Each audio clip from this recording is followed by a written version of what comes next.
Hello mass మహారాజా Raviteja fans, మే 8వ తారీఖున రవితేజ నటించిన fantastic block buster Krishna movie release అయిపోతుంది. అది కూడా 4K డాల్బీ అట్మాస్ వెర్షన్లో. రీసెంట్ టైమ్స్లో రవితేజ మూవీస్ అన్నీ ఎందుకు ఆడియన్స్కి నచ్చకుండా నెగిటివ్ వేలో వెళ్ళిపోతున్నాయో తెలియదు కానీ బాబాయ్, ఒకప్పుడు రవితేజ మూవీస్ అంటే బాక్స్ ఆఫీస్ దగ్గర కాసుల వర్షం కురిపించేసేదనుకో.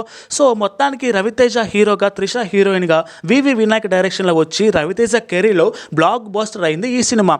ఈ సినిమా గురించి రెండు ముచ్చట్లు మనం మాట్లాడుకుంటే, డైరెక్టర్ వినాయక్ గారు రవితేజ కామెడీ టైమింగ్ని, మాస్ యాక్షన్ ఎనర్జీని దృష్టిలో పెట్టుకొని ఈ స్టోరీ రాసి రవితేజతో హిట్ కొట్టేశాడు.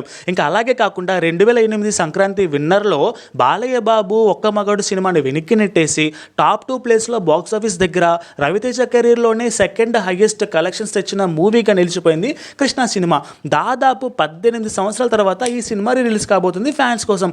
అయితే ఈ సినిమా సక్సెస్లో రవితేజ షేర్ 60% అయితే మిగతా 40% share Brahmanandam, Venumadhav, Raviteja, Chandramohan, Jayaprakash Narayana comedy track అనే చెప్పుకోవాలి.